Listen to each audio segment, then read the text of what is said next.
Special mentions Shri Ajit Madhavrao Gopchade. कम समय में fine tuning कर सभापति महोदय, my subject is concern over, जो लिखा है वही पढ़ेंगे। हाँ उतना ही पढ़ रहा हूँ जी।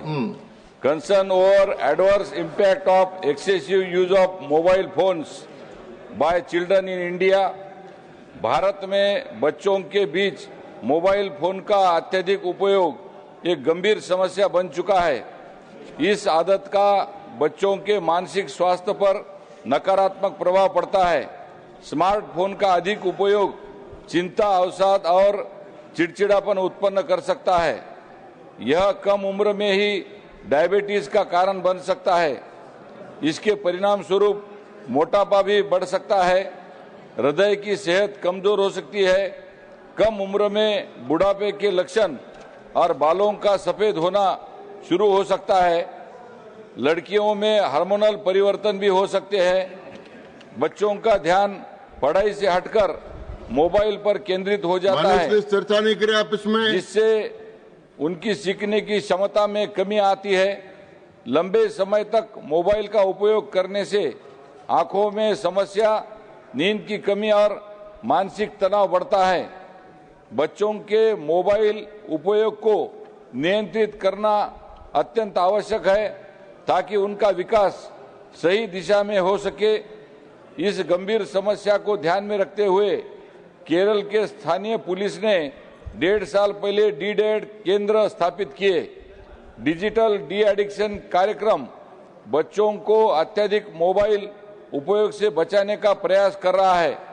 माता पिता को यह सुनिश्चित करना चाहिए कि स्क्रीन पर बिताए गए समय के लिए कुछ नियम बनाए जाए।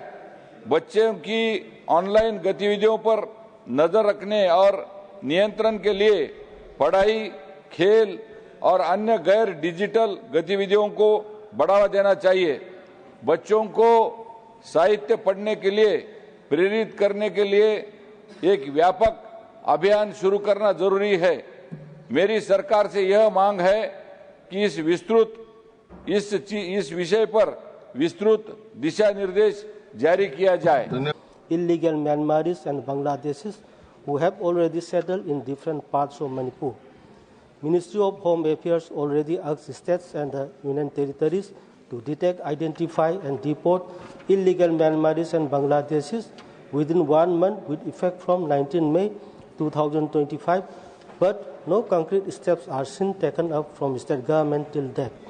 Sir, conducting a census operation before the settlement of illegal immigrant issues will cause social unrest in the state, and it will also be a forfeiture of constitutional rights for indigenous Manipuris to carry out delimitation process based on that proposed census.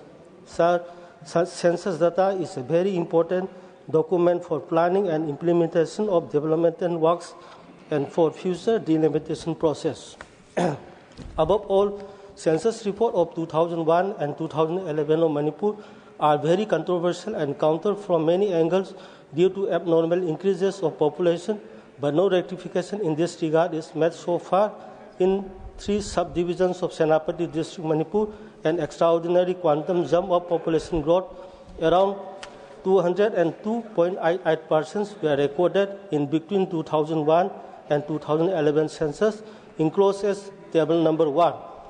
And also census report of 1991 and 2001 saw 40% abnormal increase of population in several subdivisions of Manipur, enclosed as table number 2.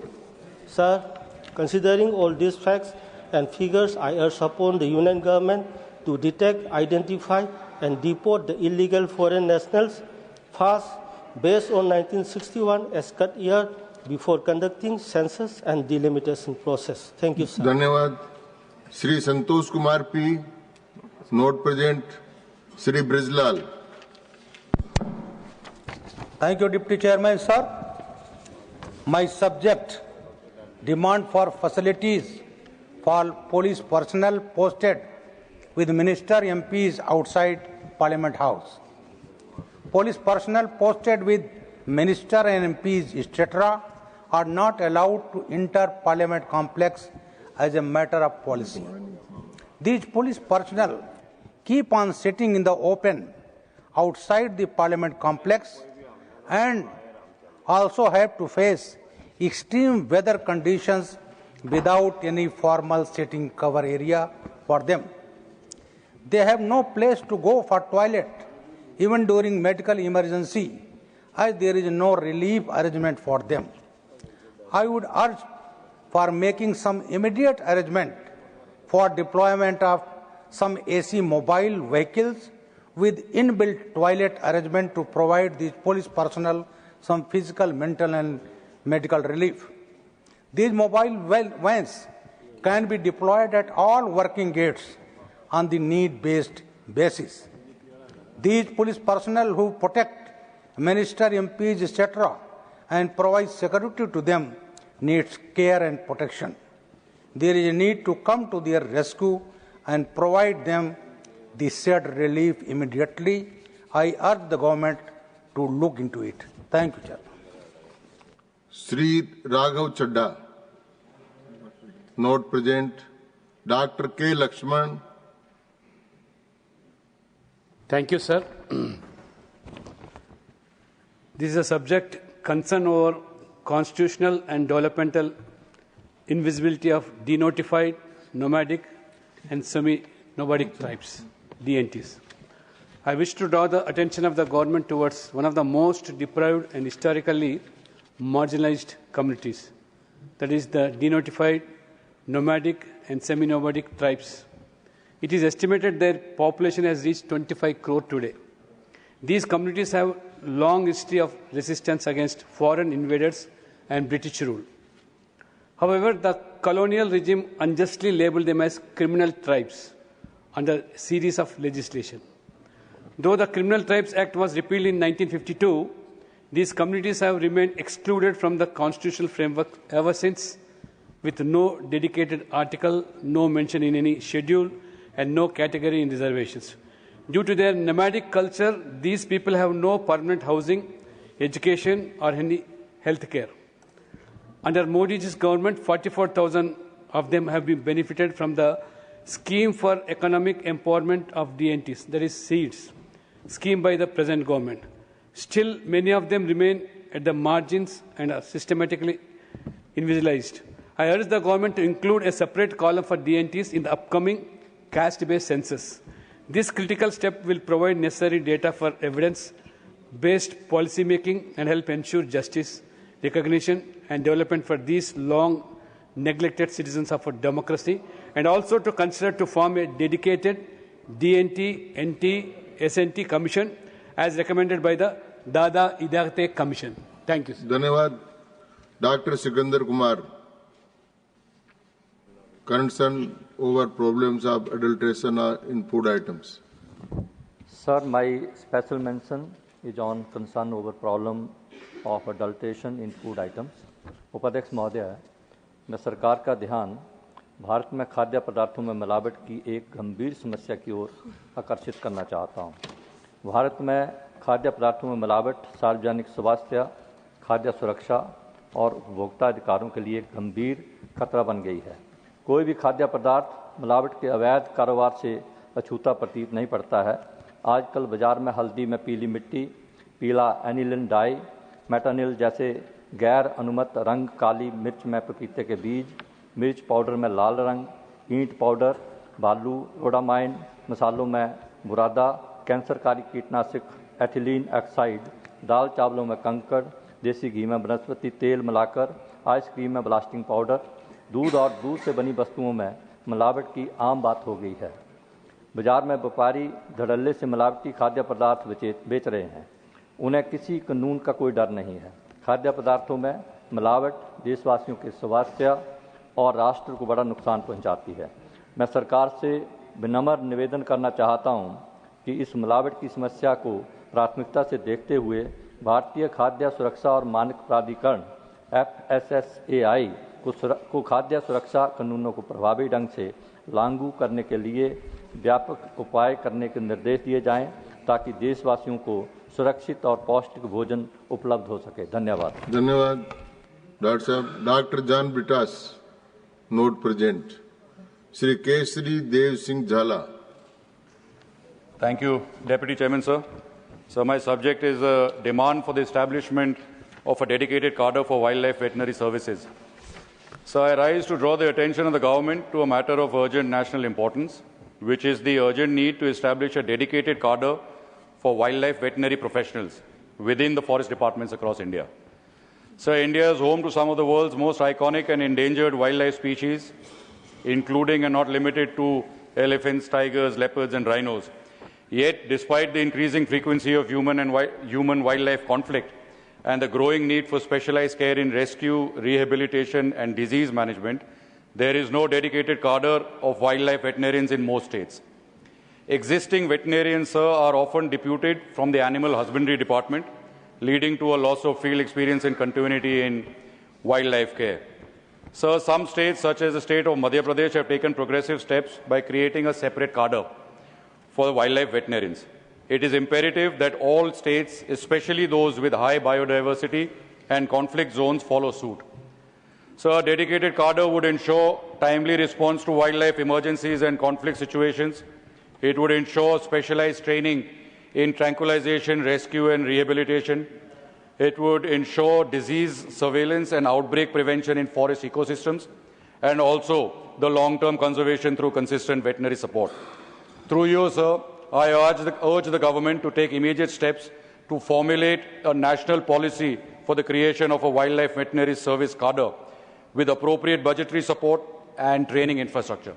Dhanyavad. Shri Naresh Bansal. धन्यवाद उपसभापति जी। Demand for construction of over bridges, under passes at open railway crossings in Uttarakhand. आज मैं एक अत्यंत गंभीर विषय पर सरकार का ध्यान आकृष्ट करना चाहता हूं। देश में रेलवे का बहुत बड़ा नेटवर्क है व आदरणीय प्रधानमंत्री जी की 11 वर्ष के सफलतम कार्यकाल में इसके निरंतर सुधार व सुदृढ़ीकरण व आधुनिकीकरण का कार्य चल रहा है, जो प्रशंसनीय है। पूरे देश में, विशेषकर उत्तराखंड में, देहरादून व हरिद्वार जिले से बहुत सारी रेल निकलती हैं, जो लोगों को उनके गंतव्य तक पहुंचाने का काम करती हैं। बहुत सी रेलवे क्रॉसिंग हैं जो आज भी खुली हैं और जहां आम रास्ता है। इनमें से कई पर बैरियर सुविधा है, कई मानव रहित हैं। यहाँ पर दुर्घटनाओं की संभावनाएं निरंतर बनी रहती हैं। वह समय समय पर विभिन्न दुर्घटनाएं हुई भी हैं, जिसमें लोगों की जान माल की हानि हुई है। मैं सरकार से मांग करता हूं कि ऐसे रेलवे क्रॉसिंग पर एक अंडरपास या आरओबी बनाया जाए व देहरादून भंडारीबाग जैसे आरओबी अधूरे हैं, उन्हें शीघ्र पूरा किया जाए, जिससे लोगों को सुविधा हो व भविष्य में होने वाली दुर्घटनाओं को टाला जा सके। धन्यवाद। धन्यवाद Bansal sir. Doctor Fauzia Khan, not present. Shri Sadanand Mahalu Sheth Tanavade. धन्यवाद आदरणीय उपसभापति महोदय। My subject is demand for revival of Air India's Goa's London Gatwick flight. I rise to draw the attention of the government to a matter of deep concern affecting a large section of Goan community, particularly the Goan diaspora residing in the United Kingdom. On 21st July 2023, Air India commenced a much-needed direct non-stop flight EI 145-146 between Goa's Manohar International Airport and London Gatwick Airport. This service was the first regular international route out of Goa and offered seamless direct connectivity to the United Kingdom. This direct link significantly eased travel for thousands of Goan living in the United Kingdom, including students, working professionals, senior citizens, and families. The Air India flight saved time and money by avoiding long and costly stopovers. However, since 21st June 2025, this crucial service has been suspended due to operational adjustment following the unfortunate Air India Flight 171 incident. While safety-driven decisions are both necessary and commendable. The prolonged suspension, now extending beyond a month, have severely disrupted the travel plans and caused widespread hardship among Goans passengers regularly travelling to the United Kingdom. Goans travelling to and from the United Kingdom are now left with limited and costly alternatives, often involving multiple transit, high fares and long delays. Goa is not just a premier tourist destination, it is a state with deep ties to the Europe. This flight is not merely an inconvenience, it is a lifeline that connects Goan families, enables economic and cultural exchange, and supports both the diaspora and inbound tourism. I earnestly appeal to the government to take steps to resume the direct Air India service between Goa and London Gatwick at the earliest. Thank you, sir. धन्यवाद. Shri Sujit Kumar ji. Sir, I rise to draw the attention of the government to the need for establishing a Dak Ghar Niryat Kendra, DNK in short, in Kalandi district of Odisha. Sir, I would like to thank and commend our visionary Prime Minister Shri Narendra Modi ji and the India Post for their Dak Ghar Niryat Kendra initiative, which has been opened in 1,000 locations across the country to facilitate international exports through its vast network. Approximately 18,000 exporters have been onboarded on the DNK portal. As per 2011 census, Kalandi has a 28.5% tribal population, accounting for more than a quarter of the district's population, who are largely dependent on traditional and micro enterprises for livelihood. Yet they remain largely untapped in terms of access to wider markets. While Odisha currently has 35 operational DNKs, Kalandi is yet to have even a single DNK, which hampers their access to international market. Kalandi records an average of around 70 new MSMEs registrations annually. Since 2007 to 2015, 549 MSMEs have been established in the district, which will grow in the future for sure. So, sir, establishing a DNK in Kalandi would directly support local artisans, SHGs, and small producers by giving them access to national and international markets. I therefore urge the government to prioritize Kalandi for the next phase of Dak Ghar Niryat Kendra expansion, ensuring that the district's potential is not left untapped in the evolving export ecosystem. धन्यवाद सुजीत कुमार जी. श्री संत Balbir Singh, note present. Shri Mahendra Bhatt. महोदय, बड़े महत्वपूर्ण विषय पर आपने मुझे बोलने को अवसर दिया है.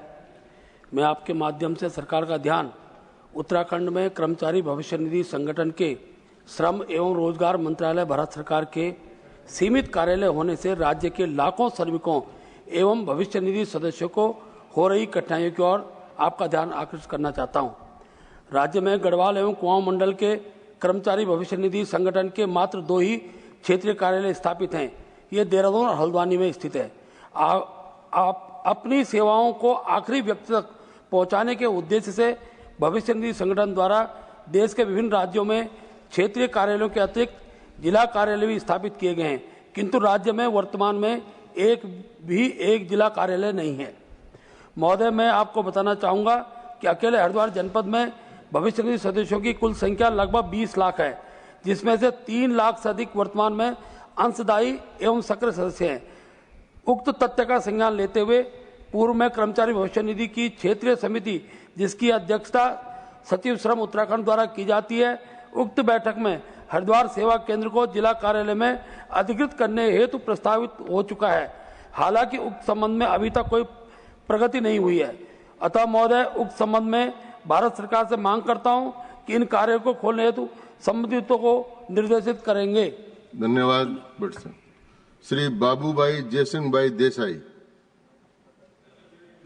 माननीय उप सभापति जी, मैं सरकार का ध्यान एक अत्यंत गंभीर और चिंताजनक विषय की ओर आकर्षित करना चाहता हूं. आज देश भर में पशुओं के चारे एवं पशु आहार में मिलावट की जा रही है. यह मिलावट न केवल पशुओं को बीमार कर रही है, बल्कि उस दूध को पीने वाले लाखों लोगों के जीवन को भी खतरे में डाल रही है. मिलावटी पशु आहार में ऐसे रसायनों का प्रयोग किया जा रहा है जिसका सीधा असर मानव स्वास्थ्य पर हो रहा है, जिससे कैंसर जैसी गंभीर बीमारियों और अन्य खतरनाक रोग फैल रहे हैं. यह केवल एक उपभोक्ता सुरक्षा का विषय नहीं है, बल्कि देश की जन स्वास्थ्य सुरक्षा, पशुधन की रक्षा और खाद्य सुरक्षा का मुद्दा भी है। मैं सरकार से आग्रह करता हूं कि इस मामले की तत्काल गंभीरता से जांच करवाई जाए, पशु आहार बनाने वाली कंपनियों पर सख्त निगरानी रखी जाए और मिलावट करने वाले के खिलाफ कठोर दंडात्मक कार्यवाही की जाए एवं पशुओं को शुद्ध, पौष्टिक और रसायन मुक्त चारा उपलब्ध कराने की प्रभावी व्यवस्था सुनिश्चित की जाए। माननीय अध्यक्ष महोदय, मानव जीवन की रक्षा के लिए यह अत्यंत आवश्यक है कि इस विषय में सरकार हस्तक्षेप करे और ठोस कदम उठाए। धन्यवाद। श्री डॉक्टर दिनेश शर्मा। धन्यवाद माननीय उपसभापति महोदय, आपने मुझे श्रद्धेय अटल बिहारी वाजपेयी जी की शताब्दी वर्ष के अंतर्गत अटल जी की कर्मस्थली लखनऊ में रेलवे की आधारभूत संरचना को मजबूत करने एवं अन्य महत्वपूर्ण स्थानों से लखनऊ की कनेक्टिविटी बढ़ाने के संबंध में बोलने का अवसर दिया। मान्यवर, उत्तर प्रदेश की राजधानी लखनऊ के ऐतिहासिक एवं सांस्कृतिक महत्व को देखते हुए तथा देश के सभी भागों में यहाँ के लोगों को आने जाने हेतु वर्तमान में जो रेल की आधारभूत संरचना उपलब्ध है तथा लखनऊ से जो गाड़ियां चल रही हैं उनमें वृद्धि किए जाने की अपेक्षा है। माननीय सभापति महोदय, लखनऊ की जनता तथा आसपास के लोगों को बेहतर यात्री सुविधा उपलब्ध कराने हेतु कुछ कदम उठाने की जरूरत है जो निम्नवत है। पहला, लखनऊ से माता वैष्णो देवी के लिए एक ट्रेन चलाई जाए। दूसरा, लखनऊ से श्री खाटू श्याम जी के लिए एक ट्रेन चलाई जाए। तीसरा, लखनऊ से उज्जैन श्री महाकालेश्वर धाम हेतु ट्रेन चलाई जाए। चौथा, लखनऊ वाया महोबा से खजुराहो मध्य प्रदेश तक एक सुपर फास्ट ट्रेन चलाई जाए तथा इसको चलाने हेतु भविष्य की जरूरतों को ध्यान में रखते हुए लखनऊ में एक नया कोचिंग टर्मिनल विकसित किया जाए ताकि अगले 20-25 सालों की जरूरत को पूरा किया जा सके तथा 2047 में विकसित भारत के संकल्प को हम पूरा कर सके। लखनऊ में विश्व स्तरीय रेल सुविधाओं को प्रदान किए जाने के संबंध में एक महत्वपूर्ण कदम होगा। मान्यवर, इसमें न सिर्फ लखनऊ की जरूरतें पूरी होंगी बल्कि उत्तर प्रदेश के कई जिलों को लाभ पहुंचेगा। मैं सरकार से मांग की गई ट्रेनों का संचालन तथा रेल यात्री सुविधाओं को और अधिक विस्तार किए जाने का निवेदन करता हूं। इससे न केवल धार्मिक पर्यटन को बढ़ावा दिया जा सकेगा बल्कि आय का अर्जन भी होगा, जिससे हमारा उत्तर प्रदेश और अधिक उत्तम प्रदेश बनकर राष्ट्र की अधिक सेवा कर सकेगा। धन्यवाद। धन्यवाद डॉक्टर साहब। Shrimati Rekha Sharma. Thank you, Deputy Chairman, sir. Today, my subject is concern over online harassment and stalking of women. Sir, I rise to draw attention of the government to a matter of growing concern, the increasing vulnerability of women in digital space.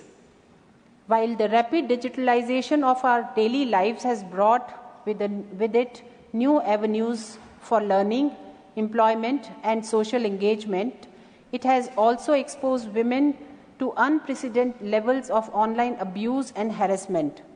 According to National Crime Record Bureau, cybercrime cases in India rose from 50,035 in 2020 to 65,893 in 2022. Alarmingly, the National Commission for Women received 339 complaints for cybercrime and 345 cases of stalking in just half of 2024.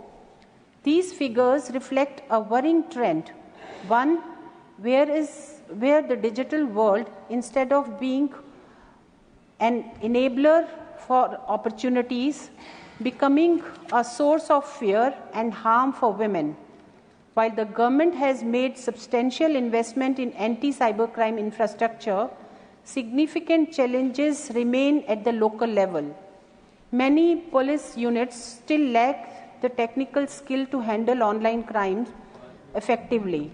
Moreover, the guarded nature of cyber harassment is too often overlooked, with incidents like cyber stalking or image-based abuse not receiving the urgent attention they deserve.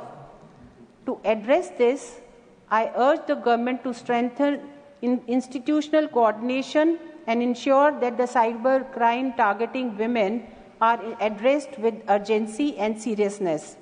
Furthermore, digital literacy initiative must be scaled up. The National Commission for Women's Digital Shakti program is a commendable start. The government should partner with schools, colleges, civil societies, and the private sector to equip young women with the tools to identify, resist, and report online abuse. Thank you. धन्यवाद। Doctor Laxmikant जी वाजपेयी। माननीय उपसभापति जी, मेरा विषय है बैंकों में हो रहे साइबर फ्रॉड से संबंधित। मैं सरकार का ध्यान बैंकों में हो रहे साइबर फ्रॉड की ओर आकर्षित करना चाहता हूं। हाल के दिनों में बैंक से जमा पैसे के गायब होने की तमाम खबरें आ रही हैं और ये घटनाएं दिन प्रतिदिन बढ़ रही हैं। इस तरह से ज्यादातर मामलों में बैंक कर्मी लिप्त पाए गए हैं और उनके द्वारा धोखाधड़ी करने की बात सामने आ रही है। हाल ही में राजस्थान के कोटा स्थित बैंक शाखा के कर्मचारी ने शेयर बाजार में मुनाफे की लालच में बैंक में बड़ा फर्जीवाड़ा किया है। इस कर्मचारी ने 2020 से 2023 के बीच में 41 बुजुर्ग ग्राहकों के 110 खातों से अवैध रूप से 4.58 करोड़ रुपए की निकासी की और उसको बिना ग्राहकों की अनुमति के उनकी एफडी तोड़ी, ओवरड्राफ्ट सुविधा चालू की और धनराशि को शेयर बाजार में निवेश कर दिया। दूसरे मामले में हनुमानगढ़ जिले में एक बैंक शाखा में तैनात कर्मचारी ने बैंक में जमा ग्राहकों को सोने के जेवरात चुराकर नकली सोना जमा करके फर्जी दस्तावेजों के आधार पर 54 लाख रुपए की धोखाधड़ी की है। आरोपी ने यह रकम भी अपने साथियों के साथ मिलकर क्रिकेट के सट्टे में उड़ाई है। सावधानी के द्वारा आप अपने को साइबर फ्रॉड से बचा सकते हो, परंतु अगर बैंक कर्मचारी साइबर फ्रॉड में लिप्त पाए जाएंगे तो आप कहां जाएंगे। मेरी सरकार से मांग है कि आरबीआई के बैंकिंग सिस्टम की इन खामियों को दूर करने के लिए कड़े कदम उठाए जाने चाहिए और साइबर फ्रॉड को रोकने के लिए बैंकों को अपना निगरानी तंत्र मजबूत करना चाहिए। धन्यवाद। धन्यवाद डॉक्टर। श्रीमती संगीता यादव। माननीय उपसभापति जी, आपका बहुत बहुत आभार। मेरा सब्जेक्ट है demand for step to protect children and adolescent from the ill effect of pornography spreading on OTT platform and the internet. मैं सरकार से आग्रह करना चाहती हूं कि ओटीटी प्लेटफॉर्म और इंटरनेट पर फैल रही अश्लीलता पर प्रभावी अंकुश लगाने हेतु ठोस और निर्णायक कदम उठाए जाएं। हाल ही में केंद्र सरकार द्वारा 25 ओटीटी एप्लीकेशन पर आपत्तिजनक सामग्री के कारण लगाया गया प्रतिबंध स्वागत योग्य है, किंतु यह समस्या की व्यापकता को देखते हुए अपर्याप्त है। ऑनलाइन अश्लीलता बच्चों और किशोरों के मानसिक स्वास्थ्य, नैतिक विकास और सामाजिक व्यवहार पर गंभीर प्रभाव डाल रही है। इंटरनेट की आसान पहुंच के कारण कम उम्र के बच्चे भी वयस्क सामग्री तक पहुंच पा रहे हैं, जिससे उनमें यौन जिज्ञासा, आक्रामकता, अवसाद और आत्मघाती प्रवृत्तियां बढ़ रही हैं। अश्लीलता की संकीर्ण कानूनी परिभाषा, न्यायिक प्रक्रिया की धीमी गति और प्रवर्तन एजेंसियों की सीमित कार्रवाई के कारण भी यह प्रवृत्ति तेजी से फैल रही है। अतः मैं केंद्र सरकार से आग्रह करती हूं कि ऑस्ट्रेलिया सरकार की तर्ज पर एक कठोर अधिनियम लाए, जिससे बच्चों और किशोरों के लिए वयस्क सामग्री तक पहुंच को तकनीकी रूप से प्रतिबंधित किया जाए। अमेरिका के कॉमस्टॉक अधिनियम जैसा भी हम अधिनियम तैयार कर सकते हैं। साथ ही आईटी अधिनियम की धारा 230 में संशोधन किया जाए, अश्लील सामग्री को कॉपीराइट संरक्षण से वंचित किया जाए और अभियोजन की शीघ्र अनुमति की प्रक्रिया सुनिश्चित की जाए। इससे हमारे बच्चों और किशोरों को डिजिटल अश्लीलता के दुष्प्रभाव से बचाया जा सकेगा और समाज में स्वस्थ डिजिटल संस्कृति को बढ़ावा मिलेगा। धन्यवाद। धन्यवाद। The House stands adjourned to meet at 11 a.m. on Tuesday, the 12th August 2025. धन्यवाद।